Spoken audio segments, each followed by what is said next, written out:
A fate worse than death. Lawrence Robb on Mack's bunker ordeal, 5 years of chaos, and the psychological warfare of Emmerdale's latest twist. In the high-stakes, fast-paced world of soap operas, where character exits are often as permanent as they are dramatic, an actor's reaction to their on-screen demise can range from grateful acceptance to genuine shock. For Lawrence Robb, the talented performer behind Emmerdale's charming rogue Mackenzie Boyd, the moment he read the scripts suggesting Mack's brutal end at the hands of the sinister John Sugden was a masterclass in professional whiplash.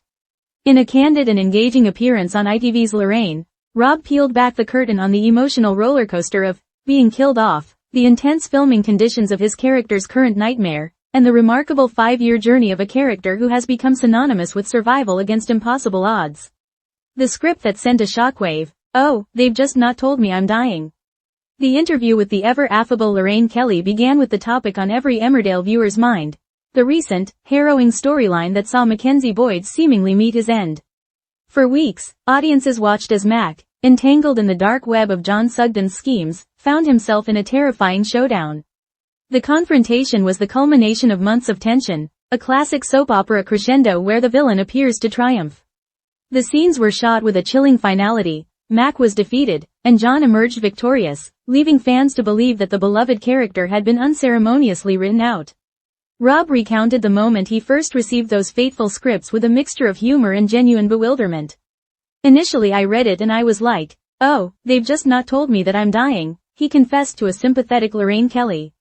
This moment of professional vulnerability is a fascinating glimpse into the life of a soap actor. Unlike film or limited series work, soap operas are long-running narratives where an actor's job security is intrinsically linked to their character's popularity and the writer's long-term plans. To discover your character's demise coldly laid out in a script, without prior warning, is a unique and jarring experience. His initial reaction speaks volumes about the trust between an actor and the production team. There was no frantic call to his agent, no panic behind the scenes, just a momentary, internalized shock followed by a professional's patience. This patience was quickly rewarded. But no, he continued, a knowing smile breaking through, there's more to come. With that simple phrase, Robb confirmed what the subsequent episodes had already revealed. Mackenzie Boyd was alive, but his survival had ushered him into a fate perhaps worse than a quick death. Captivity at the mercy of a fractured and desperate man. The bunker, a claustrophobic crucible of character. The more to come that Robb alluded to is one of Emmerdale's most psychologically intense storylines in recent memory. Mack is not recuperating in a hospital bed or hiding out in a friend's spare room.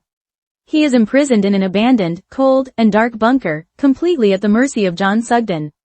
This setting transforms the storyline from a simple cat-and-mouse chase into a deep dive into coercion, desperation, and the fragile line between sanity and madness. Show producers have masterfully teased that Mack's fate is still hanging in the balance. John, portrayed with unnerving complexity by Oliver Farnworth, is a villain painted in shades of grey. He is not a straightforward psychopath, he is a man backed into a corner, whose actions, however heinous, are driven by a twisted desire to protect his own world. He is reluctant to cross the final line into cold-blooded murder, understanding the moral abyss that lies beyond it. Yet, he is acutely, painfully aware that releasing Mack would be tantamount to self-destruction. Mack is a living, breathing repository of John's darkest secrets, his manipulations, his crimes, his very nature. Letting him go would mean the end of everything John has built. Robb was keen to emphasize the precariousness of Mack's situation. There's a lot of drama still to come. He's definitely not out of the woods, he stated, building anticipation for the weeks of tense episodes ahead. The drama will undoubtedly explore not just the physical imprisonment but the psychological warfare between captor and captive. How does Mack, a character known for his silver tongue and quick wit, use those skills to manipulate his manipulator? How does John's resolve crack under the immense pressure of holding a man against his will? The bunker becomes a pressure cooker, and the audience has a front row seat.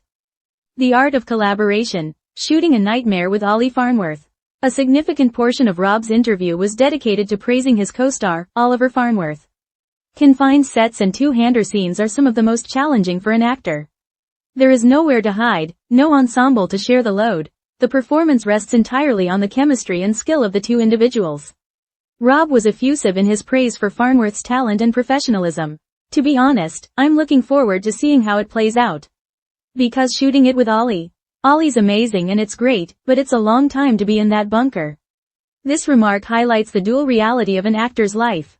While the on-screen product is one of terror and desperation, the off-screen experience is one of intense, focused collaboration.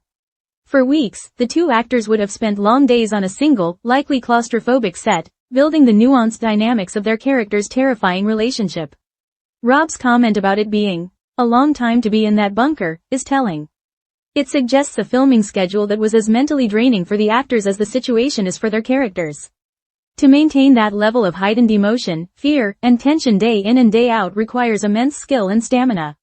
The respect between the two performers is likely a key ingredient in making these scenes feel so authentically gripping and terrifying for the audience.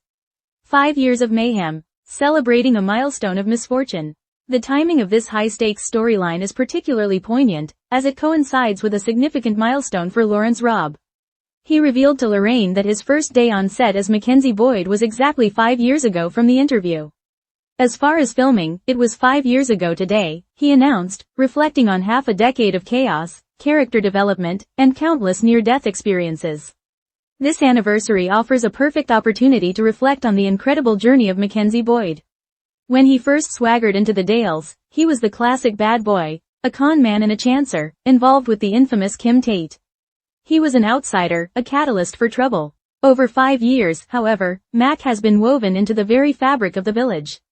His relationship with Charity Dingle has been the cornerstone of his character arc, transforming him from a lone wolf into a partner and a devoted father to baby Moses. This evolution makes his current predicament all the more terrifying. He is no longer a disposable rogue, he is a man with a family who desperately needs him home. Robb himself humorously summarized Mack's perilous tenure in the village. "I can't even tell you how many times he's been hospitalized since then. He's been hit by a car once or twice, I can't remember." This offhand comment is a hilarious and accurate summary of soap opera life. Mack's medical chart must be a novel-length document. From his dramatic brain injury and subsequent personality change to various physical assaults and accidents, his body has endured almost as much trauma as his heart. This history of survival is what gives fans hope. Mack Boyd is a cockroach in the best possible sense, he survives everything. He is resilient, adaptable, and stubbornly refuses to be written off. Beyond the bunker. What the future holds. The interview with Lawrence Robb does more than just recap past events, it sets the stage for a thrilling and uncertain future. The bunker storyline is far from over, and several compelling narrative threads are waiting to be pulled. The psychological fallout. Even if Mack escapes physically unscathed, what will be the psychological cost? Weeks of imprisonment, isolation, and the constant fear of death will leave deep scars. This could lead to a powerful and realistic storyline about PTSD and recovery, exploring how a man known for his confidence deals with profound trauma. Charity's quest. Mack's disappearance will not go unnoticed by Charity Dingle, the formidable matriarch of the Dingles. Her reaction promises to be explosive. A storyline featuring a determined Charity, using every resource at her disposal to find the father of her child, would be electrifying television. John's downfall. However this ends, it seems inevitable that it will lead to John Sugden's downfall. The question is not if, but how. Will Mack outsmart him? Will John's conscience finally break him? Or will he make a fatal mistake that exposes his monstrous actions to the entire village? A strengthened bond. If and when Mack returns to Charity and Moses, their relationship will have been forged in fire. This ordeal could ultimately serve to strengthen their bond, proving that they can survive even the darkest of times together. Lawrence Robb's appearance on Lorraine was a masterful piece of promotion, but it was also a genuine and insightful look into the life of an actor at the center of a blockbuster storyline. He conveyed the initial shock of a potential exit, the intense challenge of filming such demanding material, and the pride in a 5-year journey that has seen his character become a cornerstone of the Emmerdale universe. As Mack remains trapped in the cold, dark bunker, his future dangles by a thread held by a desperate man. But if his history has taught us anything, it is that you can hit Mackenzie Boyd with a car, or two. You can betray him, you can even throw him in a hole and threaten his life, but you cannot keep a good rogue down. The woods are dark and deep, but Mack's will to survive has never been stronger. The drama, as Lawrence Robb promised, is only just beginning.